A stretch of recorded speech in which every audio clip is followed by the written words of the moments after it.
Study IQ के ऑडिटोरियल कार्यक्रम में आपका स्वागत है। मैं हूं शिवानी। इस कार्यक्रम में यूपीएससी और राज्य सिविल सेवा परीक्षा के मेंस एग्जाम को ध्यान में रखते हुए टॉपिक को कवर किया गया है। कार्यक्रम में आज का टॉपिक है भारत का चंद्रयान। ये टॉपिक सामान्य अध्ययन प्रश्न पत्र 3 के विज्ञान और तकनीकी खंड से जुड़ा हुआ है। हम उम्मीद करते हैं कि ये टॉपिक आपके मेंस एग्जाम के लिए बेहद कारगर साबित होगा। तो आइए अब कार्यक्रम की शुरुआत करते हैं। साइकिल और बैलगाड़ी के जरिए रॉकेट लॉन्च करने से लेकर इसरो का चंद्रमा और मंगल तक पहुंचने का सफर इतना शानदार रहा है कि किसी भी भारतीय को इसरो पर गर्व होना चाहिए। इसरो ने अब तक 90 से ज्यादा मिशन लॉन्च किए हैं, जिनमें आर्यभट्ट सैटेलाइट से लेकर चंद्रयान 1, नाविक और मंगलयान जैसे मिशन शामिल हैं। और अभी बीते दिनों इसरो ने चंद्रयान 3 को न केवल सफलतापूर्वक लॉन्च किया, बल्कि चांद के साउथ पोल पर सॉफ्ट लैंडिंग के जरिए चंद्रयान का लैंडर चंद्रमा की धरती को चूम रहा है। और ऐसा करके इसरो ने ये दिखा दिया है कि आने वाले वक्त में इसरो की बराबरी कोई नहीं कर सकता। गौरतलब है कि चंद्रमा के साउथ पोल पर सॉफ्ट लैंडिंग करने वाला भारत दुनिया का पहला देश बन चुका है।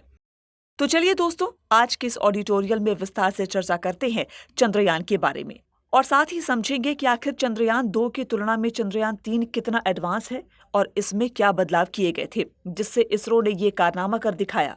इसके अलावा एक नज़र इसरो और उसकी उपलब्धियों पर भी डालेंगे।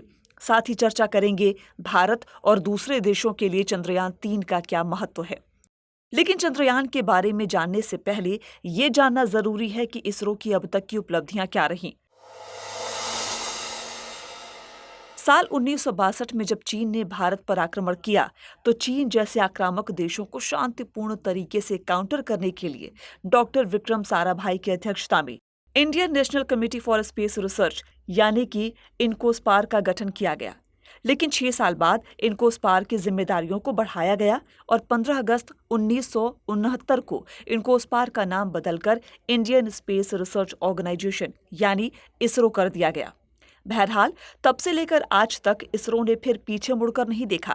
आपको बता दें कि साल 1975-76 के दौरान इसरो के द्वारा satellite instructional television experiment conduct किया गया था। इसे दुनिया का सबसे बड़ा समाज शास्त्रीय प्रयोग कहा गया। इसके बाद खेड़ा कम्युनिकेशंस प्रोजेक्ट शुरू किया गया, जिसने गुजरात राज्य में जरूरत आधारित और स्थानीय विशिष्ट कार्यक्रम प्रसारण के लिए एक फील्ड प्रयोगशाला के रूप में काम किया। इस दौरान इसरो ने पहला भारतीय अंतरिक्ष यान आर्यभट्ट विकसित किया और इसे सोवियत लॉन्चर का इस्तेमाल करके लॉन्च किया गया था। उल्लेखनीय है कि इसरो की एक और उपलब्धि थी लो अर्थ ऑर्बिट में 40 किलोग्राम वजन की क्षमता वाले पहले प्रक्षेपण यान SLV-3 का विकास, जिसने साल 1980 में अपनी पहली सफल उड़ान भरी। साल 1983 में इनसेट 1B के कमीशनिंग के साथ स्थापित इनसेट प्रणाली एशिया प्रशांत क्षेत्र में सबसे बड़ी घरेलू कम्युनिकेशन सैटेलाइट प्रणालियों में से एक है। गौरतलब है कि इसके अंतर्गत 9 ऑपरेशनल कम्युनिकेशन सैटेलाइटों को जियो स्टेशनरी ऑर्बिट में रखा गया। वहीं 90 के दशक में PSLV और GSLV का विकास इसरो की प्रमुख उपलब्धियां थीं। इसके अलावा साल 2008 में इसरो ने सफलतापूर्वक चंद्रयान 1 लॉन्च किया। लिहाजा ऐसा करने वाला भारत पहला देश बन गया था। आपको बता दें कि साल 2018 में इसरो ने अपना खुद का नेविगेशन सिस्टम नाविक लॉन्च कर दिया था और अब हमारे पास अमेरिका के GPS सिस्टम की तरह खुद का नेविगेशन सिस्टम है। इसके अलावा आने वाले वक्त में इसरो शुक्रयान, गगनयान, आदित्य L1 मिशन, स्पाडेक्स और खुद का स्पेस स्टेशन जैसे मिशन भी लॉन्च करने वाला है। आपको बता दें कि बीते दिनों 14 जुलाई 2023 को इसरो ने सफलतापूर्वक चंद्रयान 3 लॉन्च किया था और 23 अगस्त को लैंडर विक्रम ने चांद के दक्षिणी ध्रुव के पास उतरकर इतिहास रच दिया। दरअसल इससे पहले इसरो ने चंद्रयान 1 और चंद्रयान 2 भी लॉन्च किए हैं और ये इसरो का तीसरा चंद्रयान मिशन है। तो चलिए अब एक नजर इसरो के तीनों चंद्रयान मिशंस पर डाल लेते हैं। सबसे पहले बात करते हैं चंद्रयान 1 मिशन की। देश के पूर्व प्रधानमंत्री श्री अटल बिहारी वाजपेयी ने सबसे पहले चांद पर पहुंचने का सपना देखा था और अपने अटल इरादों के साथ पहली बार 15 अगस्त 2003 को चंद्रयान कार्यक्रम की घोषणा की थी। उसके बाद 22 अक्टूबर 2008 को PSLV रॉकेट का इस्तेमाल कर चंद्रयान 1 पृथ्वी की कक्षा में लॉन्च किया गया था। लिहाजा ये उसी साल 8 नवंबर को सफलतापूर्वक चंद्रमा की कक्षा में प्रवेश कर गया था। अगले 4 दिनों में इसने चंद्रमा की सतह से लगभग 100 किलोमीटर ऊपर एक गोलाकार ऑर्बिट में पहुंचने के बाद अपने इंजनों का इस्तेमाल करना शुरू किया। दरअसल ये मिशन अपने साथ 11 उपकरणों को लेकर गया था, जिनका इस्तेमाल करके इसने चंद्रमा का बारीकी से अध्ययन किया। आपको बता दें कि चंद्रयान-1 के लिए 2 उपकरणों का सहयोग नासा ने दिया था। इनमें मिनिएचर सिंथेटिक एपर्चर रडार यानी कि मिनी एसएआर और मून मिनरोलॉजिकल मैपर यानी कि M3 उपकरण शामिल थे। उल्लेखनीय है कि इन उपकरणों ने चंद्रमा पर पानी की खोज में अपना महत्वपूर्ण योगदान दिया।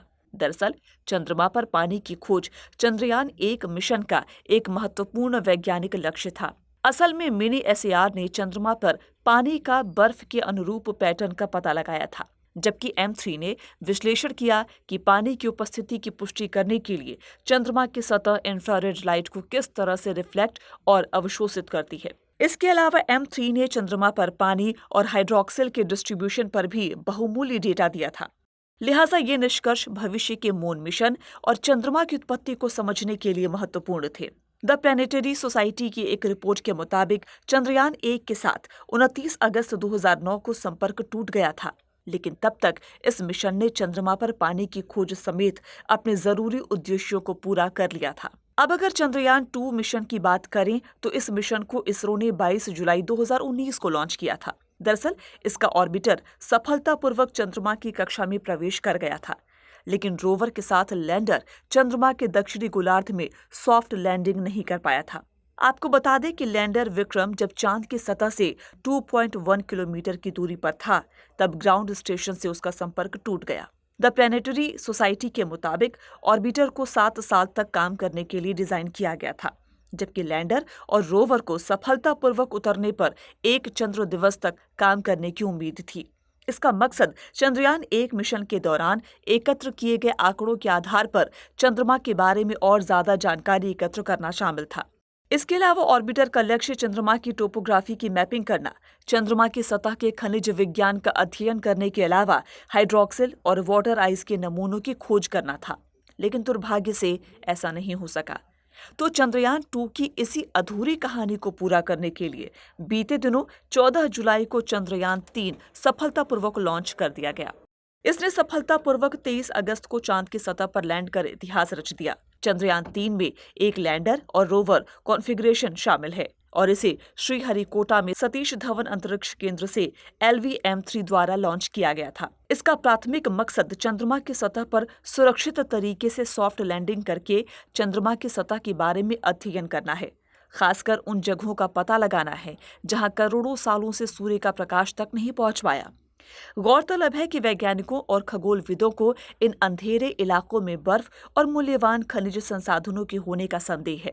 आपको बता दें कि अभी तक केवल अमेरिका, रूस और चीन ही चंद्रमा की सतह पर सॉफ्ट लैंडिंग करा पाए हैं और अब इसरो भी चंद्रमा पर सॉफ्ट लैंडिंग कराने में सफल रहा है और ऐसा करने वाला भारत दुनिया का चौथा देश बन गया है। उल्लेखनीय है कि अभी तक चंद्रमा के दक्षिणी ध्रुव इलाके में कोई भी देश सॉफ्ट लैंडिंग नहीं करा पाया है।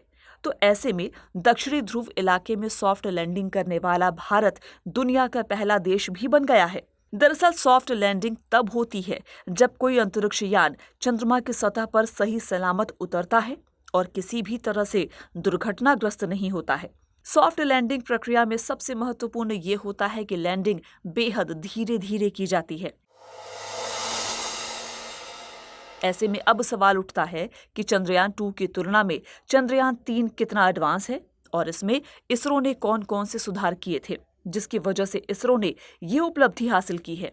असल में सबसे पहले इसरो ने चंद्रयान-2 में रह गई खामियों को पहचाना। इसके बाद इसरो ने सैटेलाइट के प्रोसेसिंग एल्गोरिदम में सुधार किया जिससे चंद्रयान-3 का प्रदर्शन और बेहतर हो सके। इस बार LDV यानी कि लेजर डॉपलर वेलोसीमीटर नामक सेंसर को यान की गति को 3 दिशाओं में मापने के लिए सक्षम बनाया था जिससे सटीक एक्यूरेसी मिले। इसके साथ ही लेजर अल्टीमीटर, रडार अल्टीमीटर और कैमरा रिजोल्यूशन में भी सुधार किया गया। लिहाजा हार्डवेयर, सॉफ्टवेयर, प्रोसेसिंग एल्गोरिदम और सेंसर भी बदले गए। इसके अलावा परीक्षण में होने वाली त्रुटियों को भी दूर किया गया था। आपको बता दें कि चंद्रयान-2 में 5 प्रोपल्सन इंजन थे और हर एक की पावर जनरेट करने की क्षमता 900 pps थी। जबकि इस बार चंद्रयान-3 में 4 इंजन और हर एक की पावर जनरेट करने की क्षमता 500 पीपीएस है। साथ ही फ्यूल टैंक की क्षमता भी 390 किलोग्राम से बढ़ाकर 470 किलोग्राम कर दी गई, जिसकी वजह से अगर चंद्रयान को लैंड करने में दिक्कत का सामना करना पड़े तो वो ज्यादा वक्त तक हवा में रह सके। और टैंक में ईंधन के रूप में लिक्विड हाइड्रोजन और लिक्विड ऑक्सीजन का इस्तेमाल किया गया था। दरअसल चंद्रयान-3 का लैब और इंटीग्रेटेड फील्ड में बारीकी से परीक्षण किया गया था। इसके अलावा अलग अलग वातावरण में चांद जैसी जगह बनाकर लैंडर को उतारा गया। अगर ये लैंडर 3 मीटर प्रति सेकेंड की गति से चंद्रमा की सतह से भी टकराता तो भी ये खड़ा रहता। हालांकि चंद्रयान-3 मिशन में चंद्रयान-2 मॉड्यूल की तरह ऑर्बिटर मॉड्यूल नहीं है। इसमें केवल लैंडर और एक रोवर है। दरअसल चंद्रयान-2 को ऑर्बिटर अभी भी अंतरिक्ष में मौजूद है। बहरहाल ये चंद्रयान-3 के लिए कम्युनिकेशन कनेक्टिविटी प्रदान करेगा। ऐसे में लॉन्चिंग से लेकर विक्रम के लैंड करने तक पूरी दुनिया की नजर इसरो के चंद्रयान पर गड़ी हुई थी। आखिर ऐसा क्या है इसरो के इस चंद्रयान-3 मिशन में? ये देश और दुनिया के लिए इतना महत्वपूर्ण क्यों है? तो चलिए अब चर्चा करते हैं कि आखिर चंद्रयान-3 मिशन इतना महत्वपूर्ण क्यों है और इसका मकसद क्या है। इसरो की वेबसाइट के मुताबिक चंद्रयान-3 के 3 प्रमुख उद्देश्य हैं। पहला, चंद्रमा की सतह पर सुरक्षित और सॉफ्ट लैंडिंग करना। यह उद्देश्य चंद्रयान-3 ने सफलतापूर्वक हासिल कर लिया है। दूसरा, चंद्रमा पर रोवर संचालन का प्रदर्शन करना। और तीसरा उद्देश्य है चंद्रमा की सतह पर इन सीटू वैज्ञानिक एक्सपेरिमेंट करना। चंद्रयान-3 के प्रोपल्शन मॉड्यूल में एक नया प्रयोग किया गया है, जिसके साथ एक पेलोड भेजा गया है, शेप यानी कि spectropolarimetry of habitable planet earth. इसका मकसद चंद्रमा की सतह से पृथ्वी का अध्ययन करना है। इसके अलावा लैंडर में मौजूद Rambha LP, Chandra surface thermophysical experiment और ILSA यानी instrument for lunar seismic activity जैसे वैज्ञानिक पेलोड का मकसद चंद्रमा के पर्यावरण के विभिन्न पहलुओं का अध्ययन करना है। इन पेलोड में चंद्रमा पर भूकंपों का अध्ययन, चंद्रमा की सतह के थर्मल गुण, सतह के पास प्लाज्मा में परिवर्तन और पृथ्वी और चंद्रमा के बीच की दूरी को सटीक रूप से मापने की क्षमता शामिल है। आपको बता दें कि चंद्रयान-3 चंद्रमा के दक्षिणी ध्रुव पर उतरने वाला पहला मिशन है। कई देशों ने चंद्रमा के दक्षिणी भाग पर अपने अंतरिक्ष यान उतारने की कोशिश की है, लेकिन अब तक कोई भी मिशन सफल नहीं हो पाया। इसलिए चंद्रमा के दक्षिणी ध्रुव पर चंद्रयान-3 की सफल लैंडिंग देश की तकनीकी कौशल और साहसिक अंतरिक्ष यात्रा को प्रदर्शित करेगी। दरअसल चंद्रमा के ध्रुवीय क्षेत्र बेहद अलग और कठिन भूभाग है। कई हिस्से पूरी तरह से अंधेरे क्षेत्र में है, जहां सूरज की रोशनी कभी नहीं पहुंचती और तापमान -230 डिग्री सेल्सियस से भी नीचे जा सकता है। बहरहाल सूर्य के प्रकाश की कमी और बेहद कम तापमान उपकरणों के संचालन में कठिनाई पैदा करते हैं। इसके अलावा हर जगह बड़े बड़े गड्ढे हैं, जिनका आकार कुछ सेंटीमीटर से लेकर कई हजार किलोमीटर तक फैला हुआ है। लिहाजा यहाँ के बेहद ठंडे तापमान का मतलब है कि इस क्षेत्र की कोई भी चीज बिना ज्यादा बदलाव के लंबे समय तक जमी रह सकती है।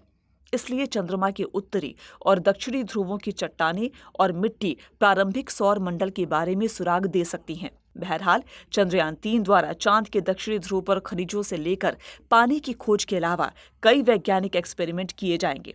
इन खोजों की खास बात ये होगी कि अगर कभी भविष्य में हम चांद पर इंसानों के लिए कॉलोनीज बसाना चाहें तो इसमें भी बेहद मदद मिलेगी।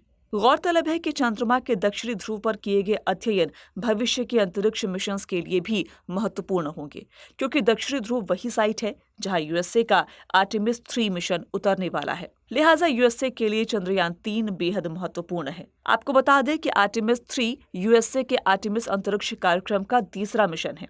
इसमें इंसानों को अगले कुछ वर्षों में चंद्रमा पर भेजा जाएगा और ऐसा 5 दशकों बाद पहली बार होगा जब कोई इंसान चंद्रमा पर उतरेगा।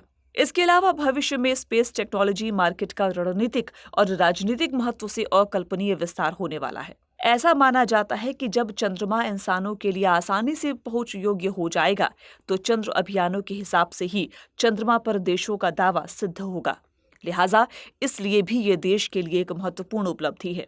वैसे स्पेस रिसर्च की दिशा में भी ये आत्मनिर्भरता भारतीय अंतरिक्ष तकनीक को नई बुलंदियों पर पहुंचाएगी, जिसके कई फायदे हो सकते हैं। साथ ही चंद्रयान-3 इस मामले में भी महत्वपूर्ण है कि इसकी तकनीक और सहायक उपकरणों का बड़ा हिस्सा देश में ही विकसित किया गया है। इस तरह विशुद्ध वैज्ञानिक उपलब्धियों की रोशनी में देखें तो चंद्रयान-3 की सफलता समूचे अंतरिक्ष अनुसंधान जगत के लिए एक बेहद बड़ी उपलब्धि है, जिसे इसरो ने कर दिखाया है। और चलिए अब मुख्य परीक्षा का एक सवाल भी नोट कर लेते हैं। सवाल है, भारत का चंद्रयान-3 मिशन अपने पिछले मिशन से कितना अलग है? ये पूरी दुनिया के लिए एक आशा की किरण क्यों बना हुआ है? समीक्षा कीजिए।